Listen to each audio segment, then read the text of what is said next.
നളന് എപ്പോഴും ദമയന്തിയെപ്പറ്റിയായിരുന്നു വിചാരം.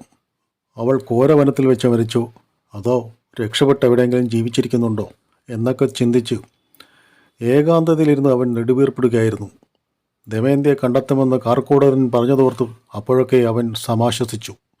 എങ്കിലും ദമയന്തിയെപ്പറ്റി തന്നെ എപ്പോഴും ഓർത്തുകൊണ്ട് നളൻ അയോധ്യയിൽ അജ്ഞാനായി പാർത്തു. എല്ലാം നഷ്ടപ്പെട്ടു നളനും ദമയന്തിയും കാട് കയറിയ വൃത്താന്തം അറിഞ്ഞപ്പോൾ വിദർഭ രാജാവായ ഭീമൻ അവരെ അന്വേഷിച്ച് നാനാ ദിക്കിലേക്കും ആളുകളെ അയച്ചു. ആ കൂട്ടത്തിൽ സുദേവൻ എന്നൊരു ബ്രാഹ്മണൻ ചേതി രാജ്യത്തെത്തി. അവിടെ രാജമന്ദിരത്തിൽ വെച്ച് പ്രാർത്ഥനാ സമയത്ത് അവിടെ രാജകുമാരി സുനന്ദയോടൊപ്പം നിന്നിരുന്ന ദമയന്തിയെ സുദേവൻ കണ്ടുമുട്ടി. സുദേവൻ ദമയന്തിയെ സമീപിച്ച് പറഞ്ഞു, അല്ലയോ ദമയന്തി, ഞാൻ ഭവതിയുടെ സഹോദരൻ്റെ സുഹൃത്തായ സുഭേദ്രനാണ്. ഞാൻ ഭവതിയെ തിരഞ്ഞു നടക്കുന്ന കൂട്ടത്തിൽ ഇവിടെ എത്തിയതാണ്. ഭവതിയുടെ അച്ഛന്മാരും കുട്ടികളും സൗഖ്യമായിരിക്കുന്നു. അവരെല്ലാം ഭവതിയെപ്പറ്റി എപ്പോഴും ചിന്തിച്ച് ആകുലപ്പെട്ടുകൊണ്ടിരിക്കുകയാണ്. സുദേവനെ ദമയന്തിക്കും മനസ്സിലായി. അച്ഛനമ്മമാരെപ്പറ്റിയും തൻ്റെ കുട്ടികളെപ്പറ്റിയും വിശദവിവരങ്ങൾ അവൾ ആരാഞ്ഞു.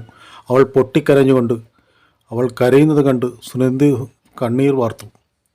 ഒരു ബ്രാഹ്മണനോട് വർത്തമാനം പറഞ്ഞ് ദമയന്തി വിലപിച്ച വിവരം രാജകുമാരി രാജ്ഞിയെ അറിയിച്ചു. അവർ ബ്രാഹ്മണനെ വിളിച്ചു വരുത്തി അദ്ദേഹത്തോട് കാര്യം തിരക്കി. അപ്പോൾ സുദേവൻ ദമയന്തിയെപ്പറ്റിയുള്ള എല്ലാ വിവരങ്ങളും രാജ്ഞിയെ അറിയിച്ചു. രാജ്ഞി ദമയന്തിയുടെ അടുത്തെത്തി. അവൾ വാത്സല്യത്തോട് ആശ്ലേഷിച്ചിട്ട് പറഞ്ഞു, മകളെ, നീ എന്തുകൊണ്ടാണ് നിൻ്റെ യഥാർത്ഥ വിവരങ്ങൾ എന്നിൽ നിന്ന് ഒളിച്ചു വെച്ചത്?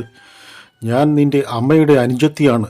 എൻ്റെയും നിൻ്റെയും അമ്മയുടെ വിവാഹങ്ങളും ഞങ്ങളുടെ അച്ഛനായ ദാർശർണ രാജാവ് സുധാമാവ് ഒരുമിച്ചാണ് നടത്തിയത്. ചേച്ചി വിദർഭ രാജാവായ ഭീമൻ്റെ പത്നിയായപ്പോൾ ഞാൻ ചേതി രാജാവായ വീരബാഹുവിൻ്റെ പത്നിയായി. നിന്നെ പ്രസവിച്ചത് അച്ഛൻ്റെ കൊട്ടാരത്തിൽ വെച്ചായിരുന്നു. അന്ന് ഞാനും അവിടെ ഉണ്ടായിരുന്നു. എങ്കിലും ഇത്രയും നാൾ ഇവിടെ സുനന്ദയുടെ തോഴിയായിട്ടാണല്ലോ നീ കഴിച്ചു കൂട്ടിയത്. ഇത് നിൻ്റെ വീട് തന്നെയാണ്. ദമയന്തി വിനയാധീനായി പറഞ്ഞു, ചെറിയമ്മേ, എൻ്റെ വിവരങ്ങൾ ഒളിച്ചു വെച്ചതിൽ ക്ഷമിക്കണം.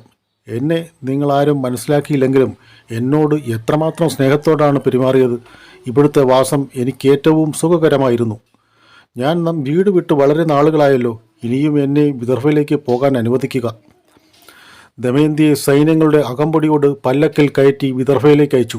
ദമയന്തിയെ കണ്ടപ്പോൾ അച്ഛനമ്മമാരും കുട്ടികളും വളരെയധികം ആഹ്ലാദിച്ചു. എന്നാൽ നളനെപ്പറ്റിയുള്ള ചിന്ത മൂലം ദമയന്തി ദുഃഖിതയായിരുന്നു. അവൾ അമ്മയോട് പറഞ്ഞു, ഞാൻ ജീവിച്ചിരിക്കണമെന്ന് നിങ്ങൾ ആഗ്രഹിക്കുന്നുണ്ടെങ്കിൽ നളനെ കണ്ടുപിടിച്ച് ഇവിടെ കൊണ്ടുവരണം. അമ്മ ഈ വിവരം അച്ഛനെ അറിയിച്ചു. ഭീമരാജാവ് തൻ്റെ ആൾക്കാരെ നാനാ രാജ്യങ്ങളിലേക്കും നളനെ തേടാൻ ഏർപ്പാട് ചെയ്തു. അവർ യാത്രയുടെ വിവരം അറിയിക്കാൻ ദമയന്തിയുടെ അടുത്ത് വന്നപ്പോൾ ദമയന്തി പറഞ്ഞു, നിങ്ങൾ നളനെ അന്വേഷിച്ച് ചെല്ലുന്നിടത്തൊക്കെ ജനങ്ങൾ കേൾക്കെ ഇങ്ങനെ പാടണം. കാട്ടിൽ കിടന്നുറങ്ങിയിടുന്ന കാന്തിയെ വിട്ടുപിരിഞ്ഞു നീ എങ്ങുപോയി, എത്തും പിടിയുമില്ലാത്ത കഥനത്തിലാക്കിയോരെന്നെ കരക്കുകയറ്റാൻ എത്ര വേഗം കനിയുക ഈ പാപത്തിൻ ഉത്തമനായുള്ള പ്രാണനാഥ.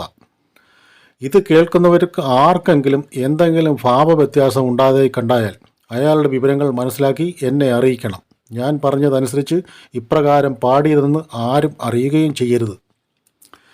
ഫൈമിയുടെ നിർദ്ദേശം കേട്ടുകൊണ്ട് വിപ്രന്മാർ നാളനെ തേടി നാനാ ദിക്കിലേക്കും പോയി. പോയവരൊക്കെ ഓരോരുത്തരായി മടങ്ങിയെത്തി. അവർക്കാർക്കും നളനെപ്പറ്റി ഒരു വിവരവും ലഭിച്ചില്ല. പർണാദൻ എന്നൊരു ബ്രാഹ്മണനും നളനെ അന്വേഷിച്ചു പോയ കൂട്ടത്തിലുണ്ടായിരുന്നു.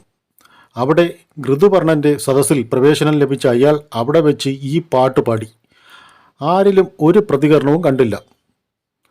പർണാദൻ രാജസദസ് വിട്ട് പുറത്തിറങ്ങിയപ്പോൾ ഈ പാട്ട് കേട്ട് ബാഹുകൻ, അതായത് നളൻ തന്നെയാണ്, ബാഹുകൻ എന്ന പേരിൽ അവിടെ ആ രാജധാനിയിൽ ജീവിക്കുന്നതല്ലോ, അയാളെ പിന്തുടർന്നു. ഒരു വിജനമായ സ്ഥലത്തെത്തിയപ്പോൾ ബാഹുകൻ ബ്രാഹ്മണനോട് പറഞ്ഞു, നിങ്ങൾ പാടിയ പാട്ട് ഞാൻ കേട്ടു. കാനത്തിൽ വെച്ച് ഭാര്യ ഉപേക്ഷിച്ച് മനസ്സോടുകൂടിയായിരിക്കുകയില്ല. കുലസ്ത്രീകളായ പവിത്രകൾ അതൊക്കെ പൊറുക്കും. അവൾക്ക് ഒരു ദോഷവും ഉണ്ടായില്ല. അവൾ ഭർത്താവിനോട് ക്ഷമിക്കണം. ആ ഭർത്താവും അതോർത്ത് ദുഃഖിക്കുന്നുണ്ടാവും. ഇത് പറയുമ്പോൾ ബാഹുകൻ്റെ മുഖത്ത് ദുഃഖം നിഴലിക്കുന്നത് പർണാദൻ കണ്ടു. അയാൾ ബാഹുകനെപ്പറ്റി കൂടുതലായി അന്വേഷിച്ചു. വിരൂപിയും കുള്ളനുമായ അയാൾ ഋതുപർണൻ്റെ അശ്വപാലകനാണെന്നും തേരോടിക്കുന്നതിൽ വിദഗ്ധനാണെന്നും കൂടാതെ ഏറ്റവും സ്വാദിഷ്ടമായ വിധത്തിൽ നന്നായി പാചകം ചെയ്യാൻ കഴിവുള്ളവനാണെന്നും കർണാദൻ മനസ്സിലാക്കി.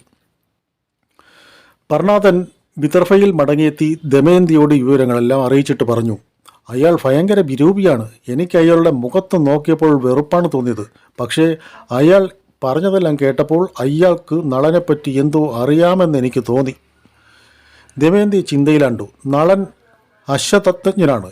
യമൻ്റെയും വക്നിയുടെയും വരുണൻ്റെയും വരങ്ങൾ ലഭിച്ചിട്ടുള്ളത് കൊണ്ട് പാചകകലയിൽ വൈവിധ്യത്തിൽ നേടിയിട്ടുണ്ട്. പക്ഷേ ബാഹുകൻ വിരൂപനാണെന്നല്ലേ പറഞ്ഞത്? ചിലപ്പോൾ ആളെ അറിയിക്കാനായി സ്വയം വേഷം മറച്ച് വിരൂപനാതായിരിക്കുമോ? എന്നാലും എങ്ങനെ കുള്ളനായി? ഏതായാലും വിശദമായി അന്വേഷിക്കുക തന്നെ. ഇപ്രകാരം ആലോചിച്ച് തീരുമാനിച്ച ദമയന്തി അമ്മയുടെ അടുത്തെത്തി. പർണാതൻ പറഞ്ഞത് കേട്ടിട്ട് അദ്ദേഹം നളനാണെന്ന് എനിക്ക് തോന്നുന്നത്. ഇതേപ്പറ്റി കൂടുതൽ അന്വേഷിക്കണം. അച്ഛൻ ഇപ്പോഴൊന്നും അറിയണ്ട. ഞാൻ സുദേവനെ അയോധ്യയിലേക്ക് അയക്കുകയാണ്. അമ്മ സമ്മതിച്ചു. ദമയന്തി സുദേവനെ വിളിച്ചു പറഞ്ഞു, നിങ്ങൾ പക്ഷി വേഗത്തിൽ അയോധ്യയിലെത്തണം.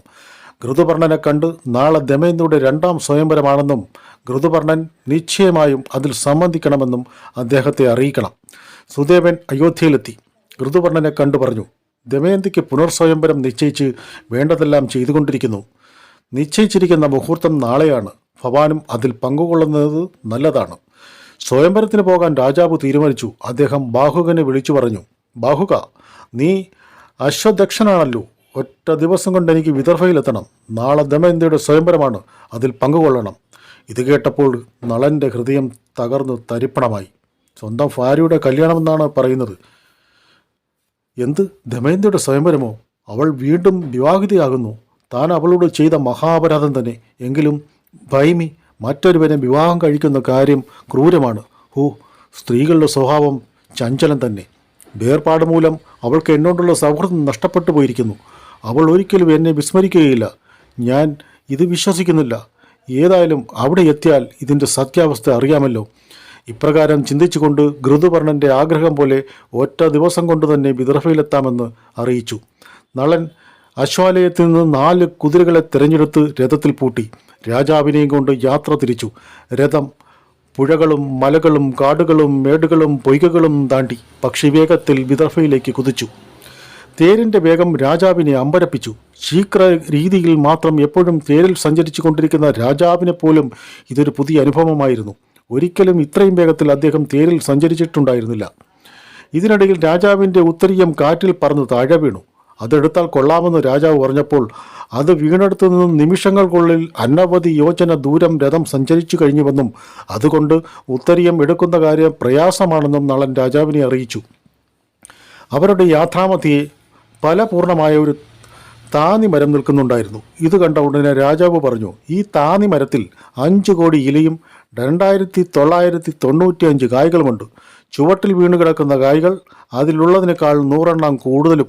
ഇത് കേട്ടപ്പോൾ നളൻ ആശ്ചര്യപ്പെട്ടു. രഥം നിർത്തി. തനിക്ക് അത് എണ്ണി നോക്കി ബോധ്യപ്പെട്ടമെന്ന് പറഞ്ഞു.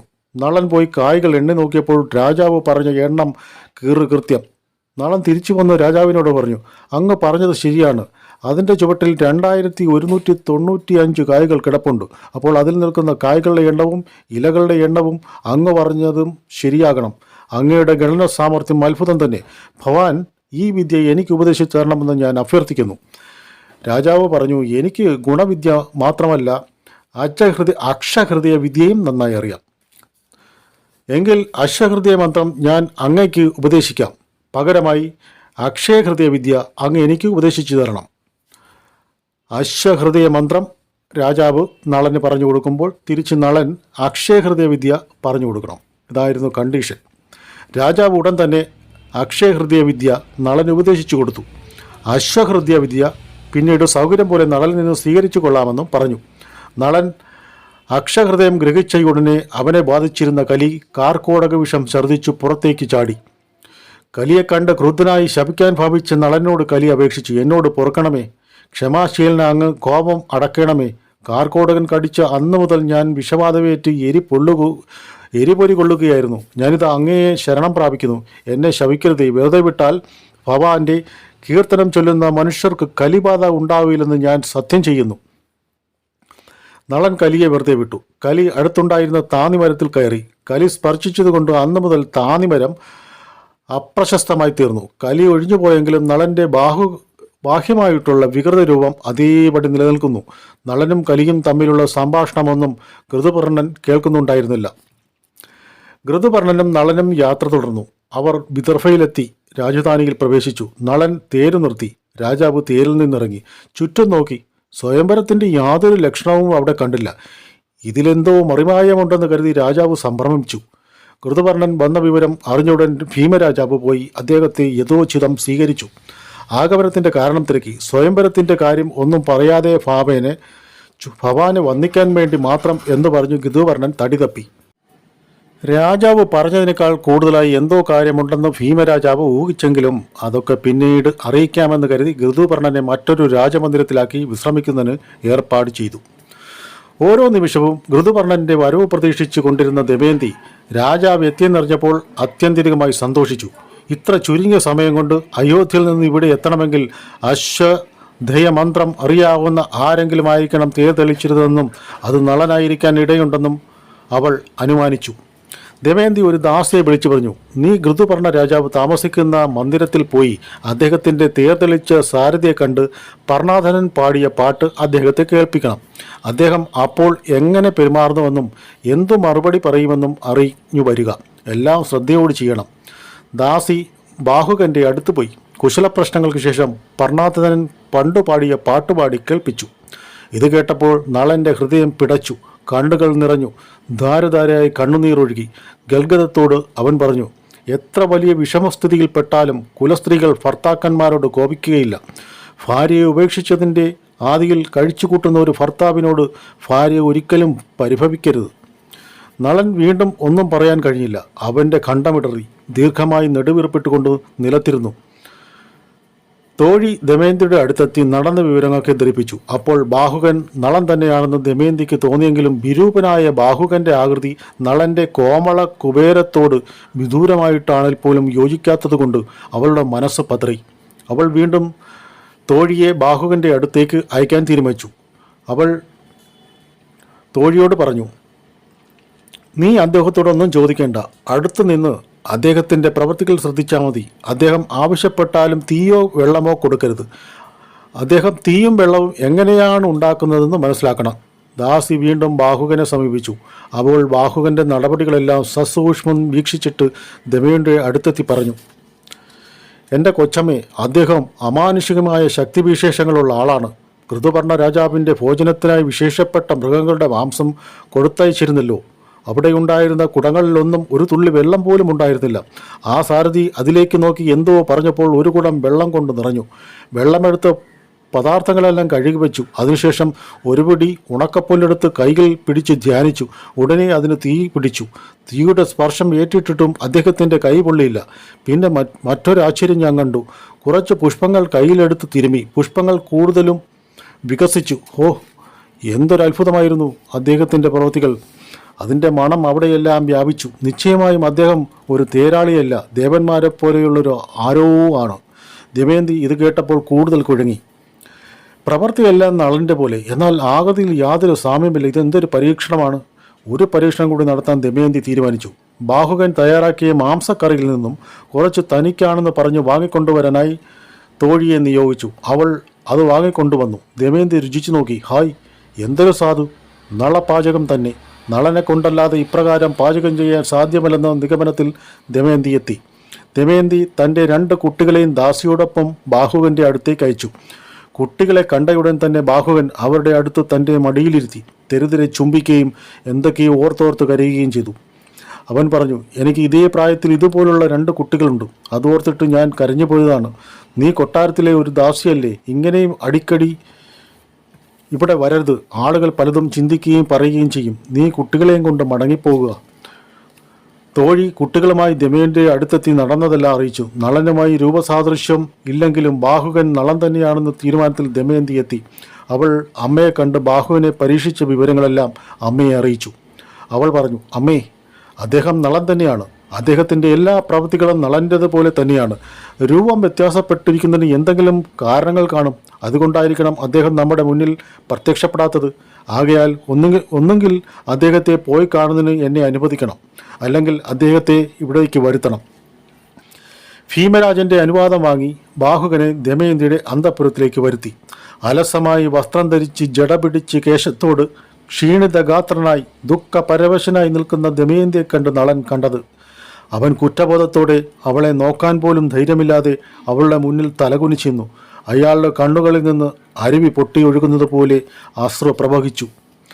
കോമള കളയബരനായ തേജസ്വിയായ നളന്റെ സ്ഥാനത്ത് വിരൂപിയും കുള്ളനുമായ ബാഹുവിനെ കണ്ടപ്പോൾ ദമയന്തി പകച്ചു നിന്നുപോയി. അവളുടെ മനസ്സിൽ സമനില തെറ്റി. എന്തു പറയണമെന്നറിയാതെ അവൾ ഏതാനും നിമിഷം ബാഹുവിനെ തന്നെ നിർനിമേഷനായി നോക്കി നിന്നു. ഏതാനും നിമിഷങ്ങൾക്ക് ശേഷം ദമയന്തി പറഞ്ഞു, അല്ലയോ ബാഹുക, എന്നെ കാട്ടിൽ ഉപേക്ഷിച്ചു പോയ എൻ്റെ ഭർത്താവായ നളൻ്റെ എല്ലാ സ്വഭാവ സവിശേഷങ്ങളും അമാനുഷികത്വവും ഞാൻ അങ്ങയിൽ കാണുന്നു. അനുപ്രഭതയും അനുരക്തതയും പുത്രവതിയുമായി എന്നെ പരിത്യജിച്ച നളനെയാണോ അങ്ങ്? ആരാണ്? സത്യം പറയൂ. നളൻ പറഞ്ഞു, ദമയന്തി, ഞാൻ നളൻ തന്നെയാണ്. എൻ്റെ എല്ലാം നഷ്ടപ്പെട്ടതും നിന്നെ ഉപേക്ഷിച്ചതും ഞാൻ തന്നെ ചെയ്ത കർമ്മം കൊണ്ടല്ല. അതെല്ലാം കലി ചെയ്ത പണിയാണ്. ഇപ്പോൾ കലി എന്നെ വിട്ടുപോയിരിക്കുന്നു. ഞാൻ ഇവിടേക്ക് വന്നത് നിന്നെ ഓർത്തിട്ട് മാത്രമാണ്. എന്നാൽ നീ രണ്ടാമത് സ്വയംവരം ചെയ്യുന്നുവെന്നുള്ള കാര്യം ഞാൻ എങ്ങനെ സഹിക്കും? ഋതുപർണ രാജാവ് അതിനുവേണ്ടിയാണ് വന്നിരിക്കുന്നത്.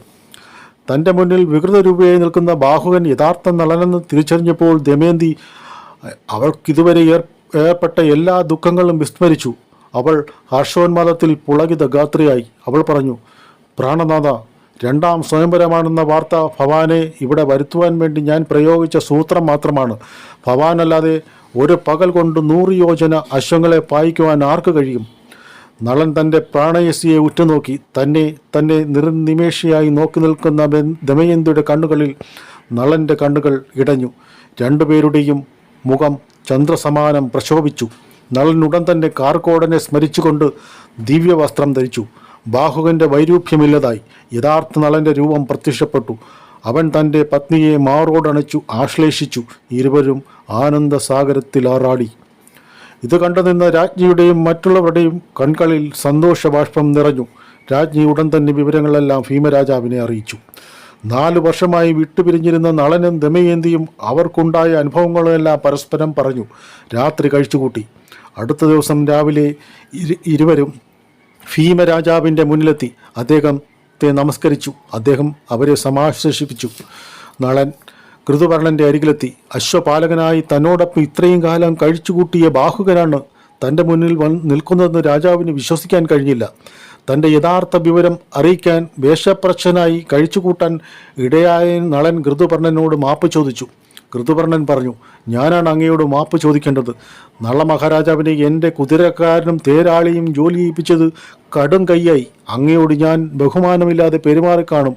അതൊക്കെ എന്നോട് ക്ഷമിക്കണം. തന്നോട് കരുണ കാണിച്ച ഋതുപർണനോട് നളന് നന്ദി പറഞ്ഞു. എപ്പോഴും ഭീമരാജാവ് അടുത്തെത്തി ഋതുപർണനെ വിദർഭയിലേക്ക് വരുത്താനിടയായ സാഹചര്യം വിവരിച്ചിട്ട് പറഞ്ഞു, നളനെ കണ്ടുപിടിക്കാനുള്ള വ്യഗ്രതയിൽ എൻ്റെ മകൾ ഒരു രണ്ടാം സ്വയംവര കഥ ചമച്ചതാണ്. അങ്ങയെ അധിക്ഷേപിച്ചതായി അങ്ങ് കരുതരുത്. നാം തമ്മിലുള്ള സൗഹൃദത്തിന് ഒരു കുറവും ഉണ്ടാകരുത്. ഞാൻ അങ്ങയെ അപേക്ഷിക്കുന്നു. ഋതുപർണൻ സന്തോഷത്തോട് യാത്ര പറഞ്ഞ് അയോധ്യയിലേക്ക് മടങ്ങിപ്പോയി. നളൻ ഏതാനും ദിവസങ്ങൾ വിദർഭയിൽ താമസിച്ചു. അതിനുശേഷം സൈന്യത്തിൻ്റെ അകമ്പടിയോട് നിഷധത്തിൽ എത്തി പുഷ്കരനെ ചൂതാട്ടത്തിന് വിളിച്ചു. ഋതുപർണനിൽ നിന്ന് അക്ഷവിദ്യ മനസ്സിലാക്കിയിരുന്ന നളന് പുഷ്കരനെ ചൂതിൽ നിഷ്പ്രയാസം തോൽപ്പിക്കാൻ കഴിഞ്ഞു. നളൻ തൻ്റെ നഷ്ടപ്പെട്ട രാജ്യം വീണ്ടെടുത്തു. നളൻ പുഷ്കരനോട് പറഞ്ഞു, എടാ മൂട, നീ ഇപ്പോൾ എൻ്റെ ദാസനായിരിക്കുന്നു. നീ വധശിക്ഷയ്ക്ക് അർഹനാണ്. എങ്കിലും ഞാനത് ചെയ്യുന്നില്ല. എനിക്ക് എല്ലാം നഷ്ടപ്പെട്ടത് കലി കാരണമാണ്. അന്യൻ വരുത്തിവെച്ച ദോഷം ഞാൻ നിന്നിൽ ആരോപിക്കുന്നില്ല. നിന്റെ പ്രാണൻ നിനക്ക് തന്നിരിക്കുന്നു. അതോടൊപ്പം നിനക്ക് മുമ്പ് ഞാൻ തന്നിരിക്കുന്ന പോലെയുള്ള ധനവും കുടുംബാധികാരങ്ങളും മേലിൽ ആസ്വദിച്ച് അനുഭവിച്ചു കൊള്ളുക. നീ സുഖമായി ജീവിച്ചു കൊള്ളുക. നളൻ തിരിച്ചെത്തിയ വിവരമറിഞ്ഞ് പൗരജനങ്ങൾ ആനന്ദ നൃത്തമാടി. അവർ അദ്ദേഹത്തിൻ്റെ തിരിച്ചുവരവ് ഉത്സാഹവുമാക്കി. നളൻ ജംബൂദ്വീപിലെ ഏറ്റവും ശക്തനായ രാജാവായി വാണു. അദ്ദേഹം ദമയന്തിയോട് ചേർന്ന് സസുഖം ദീർഘകാലം ജീവിച്ചു. യുധിഷ്ഠിര മഹാരാജാവേ, ചൂതുകളിയിൽ തോറ്റ് എല്ലാം നഷ്ടപ്പെട്ട നളൻ അനുഭവിച്ച കഷ്ടപ്പാടിൻ്റെ ഒരു ചെറിയ അംശം പോലും ഭവാന് അനുഭവിക്കേണ്ടി വന്നിട്ടില്ല. അങ്ങയ്ക്ക് ഭാര്യയും സഹോദരനും എപ്പോഴും തുണയായിട്ടുണ്ട്. അങ്ങയോടൊപ്പം വിജ്ഞാനമുഖ്യരായ ബ്രാഹ്മണർ വസിക്കുന്നു. പിന്നെന്തിനാണ് അങ്ങ് ദുഃഖിക്കുന്നത്? ഭാവിയിൽ അങ്ങയ്ക്ക് എല്ലാ തരത്തിലുള്ള വിജയങ്ങളും ഉണ്ടാകും. ധൈര്യമായിരിക്കുക. ബൃഹദശ മഹർഷി എല്ലാവരെയും ആശീർവദിച്ചിട്ട് അവരോട് യാത്ര പറഞ്ഞു പോയി. ശിവനെയും ദേവന്മാരെയും തൃപ്തിപ്പെടുത്തി ദിവ്യായുധങ്ങൾ സമ്പാദിക്കാനായി അർജുനൻ പോയതിനു ശേഷം വർഷങ്ങൾ ചിലത് കഴിഞ്ഞു. ഇതിനിടയ്ക്ക് അർജുനനെപ്പറ്റി ഒരു വിവരവും യുധിഷ്ഠിരാദികൾക്ക് ലഭിച്ചില്ല. അങ്ങനെയിരിക്കെ ഒരു ദിവസം നാരദൻ കാമിക വനത്തിലെത്തി. മഹർഷിയെ കണ്ടപ്പോൾ സന്തുഷ്ടരായ പാണ്ഡവർ അദ്ദേഹത്തെ യഥോചിതം പൂജിച്ച് ആശ്വസ്തനാക്കി. നാരദൻ യുധിഷ്ഠിരോട് സൗഖ്യ സംഭാഷണം നടത്തി. കുശലപ്രശ്നം ചെയ്തു കഴിഞ്ഞപ്പോൾ യുധിഷ്ഠിരൻ മുനിയോട് പറഞ്ഞു, സർവലോക പൂജ്യനായ അങ്ങ് വന്നത് ഞങ്ങളുടെ മഹാഭാഗ്യമാണ്. തീർത്ഥയാത്രയുടെ ഗുണവും മഹത്വവും അറിയണമെന്നുള്ള ആഗ്രഹം കുറച്ചുനാളായി മനസ്സിൽ കടന്നുകൂടിയിട്ട് അതേപ്പറ്റി മഹാമുനി എനിക്ക് വേണ്ട വെളിച്ചം നൽകണമെന്ന് അപേക്ഷിക്കുന്നു. അങ്ങനെ നാരദൻ പഴയൊരു കഥ യുധിഷ്ഠിരനോട് പറയാണ്. പണ്ട് പുലസ്ത്യമുനി ഭീഷ്മർക്ക് നൽകിയ ചില കാര്യങ്ങൾ. അത് അടുത്ത വീഡിയോയിൽ പ്രതിപാദിക്കുന്നതാണ്. മഹാഭാരതത്തിൻ്റെ 18-ാം ലക്കമാണ് ഇപ്പോൾ ഈ വീഡിയോയിലൂടെ പറയുന്നത്. കഴിവിൻ്റെ പരമാവധി എല്ലാവരും ഈ വീഡിയോ കാണുകയും ഈ ചാനൽ സബ്സ്ക്രൈബ് ചെയ്യുകയും ഈ വീഡിയോ ഷെയർ ചെയ്ത് സഹായിക്കുകയും ലൈക്ക് ചെയ്യണമെന്നും അപേക്ഷിക്കുന്നു. നന്ദി, നമസ്കാരം.